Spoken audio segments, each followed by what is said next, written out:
Voilà, nous sommes ici à la rivière Ruiza. Là, nous sommes venus pour exploiter de l'or. L'or du Congo, c'est dans la province du Kasaï occidental, territoire de Luiza. Bonjour mandataire. Bonjour mandataire. Non, ça va frère. Vous venez d'arriver? Oui, toi, si c'est arrivé, papa Moïse. Vous êtes ici, c'est où? De vous trouver ici à la rivière Luiza, en exploitation de l'or.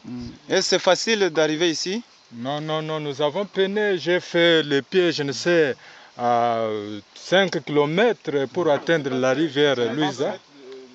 C'est 13.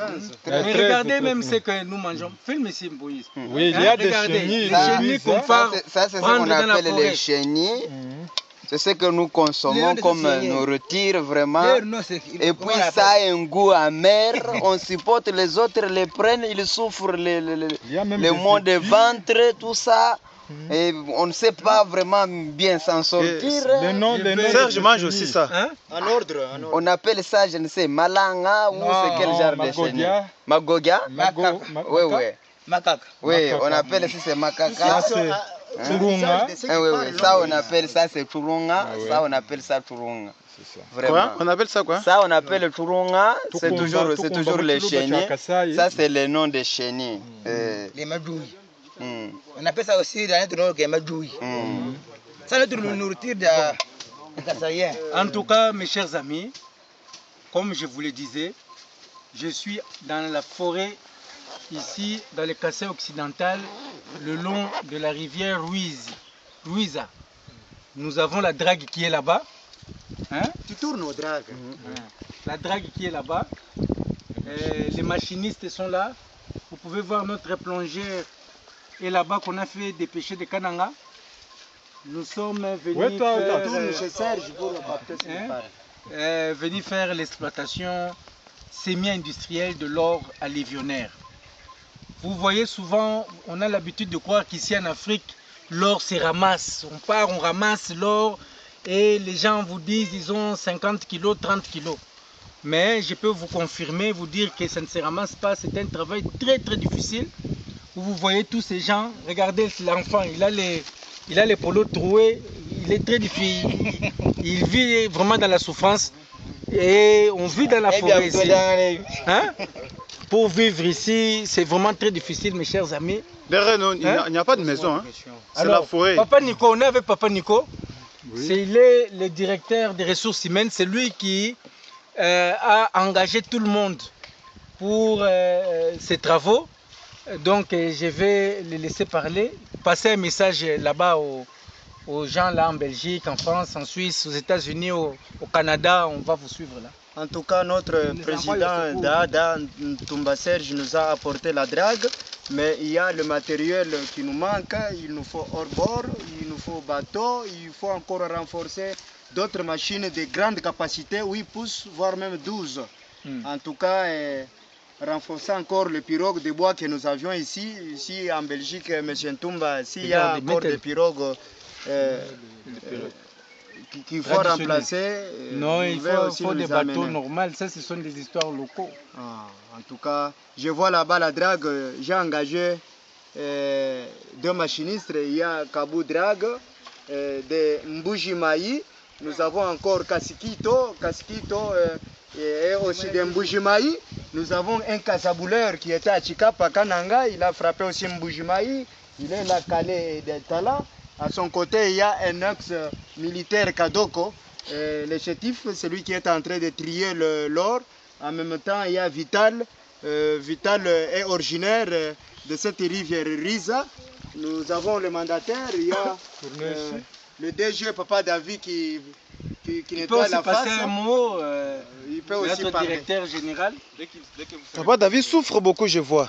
Oui, nous sommes ici, comme on venait de vous dire, là, à la rivière Ruiza pour l'exploitation de l'or. Effectivement, ici chez nous en RDC, il y a beaucoup d'or, mais ce n'est pas aussi facile de l'exploiter. Ça demande beaucoup d'énergie, beaucoup de courage pour accéder au site où on peut trouver de l'or. Nous sommes partis de Mbujimaï, c'est une distance de presque 500 km. Nous l'avons effectué sur des routes très dangereuses. Quelque part, on passait en pleine forêt où il n'y a même pas de piste.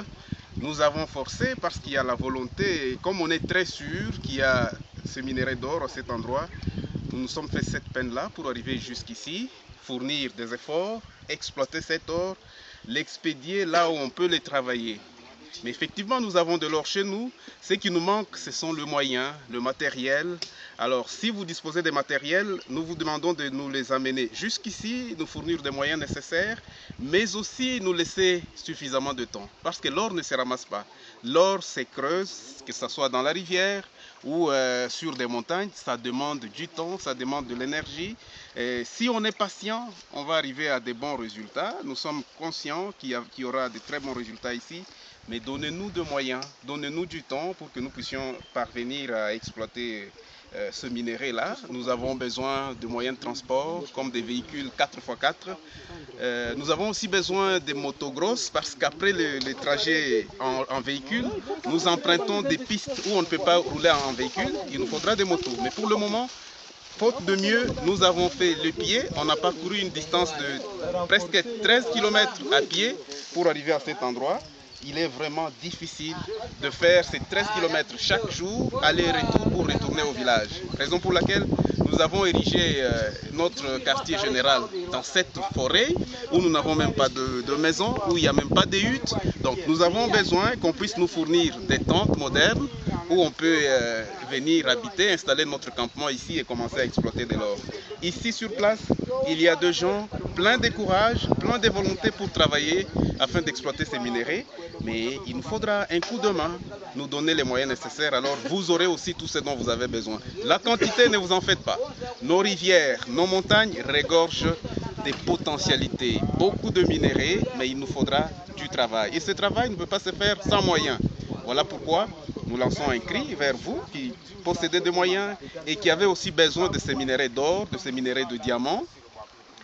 Fournissez-nous le moyen, nous allons vous fournir le minerai. Il y en a. Alors pour le moment, nous avons besoin de moyens. Le président de notre ONG, qui est notre porte-parole auprès de vous, d'un moment à l'autre, il sera avec vous. Il va vous rapporter toutes les difficultés que nous rencontrons. Lui-même a vu les quelques essais qu'on a fait. Effectivement, il y a beaucoup d'or, mais nous devons travailler. Pour travailler, il faut la drague comme elle est là, mais il faut seconder avec d'autres machines, les hors-bord, les autres dragues et puis des pirogues modernes pour pouvoir renforcer la capacité de production. Et cette drague a une bonne capacité d'extraction? Oui, c'est une très très bonne machine qui a la capacité de 65 mètres cubes par heure. Et puis, si nous tombons sur les meilleurs filons d'or, on peut faire même 1 kilo par jour. Mais si on n'a pas le moyen, si on n'a pas le carburant, même si la drague est là, on ne saura pas exploiter. Donc nous avons besoin d'un financement sérieux pour pouvoir exploiter normalement. Alors, c'est un message que nous vous lançons. Envoyez-nous le moyen par le biais de notre représentant qui est le président fondateur de la ADA. Dès que les moyens nous parviendront ici, vous aurez la marchandise, mais dans un délai raisonnable. On ne peut pas vous dire qu'on va faire de miracles ici pour vous fournir de l'or dans 1 jour, dans 2 jours. Ça ne se ramasse pas. C'est du travail et pour effectuer un bon travail, nous avons besoin du temps. Donnez-nous le moyen, donnez-nous aussi suffisamment de temps. On va vous donner tout ce dont vous aurez besoin. Merci beaucoup, Monsieur David. Ok, merci.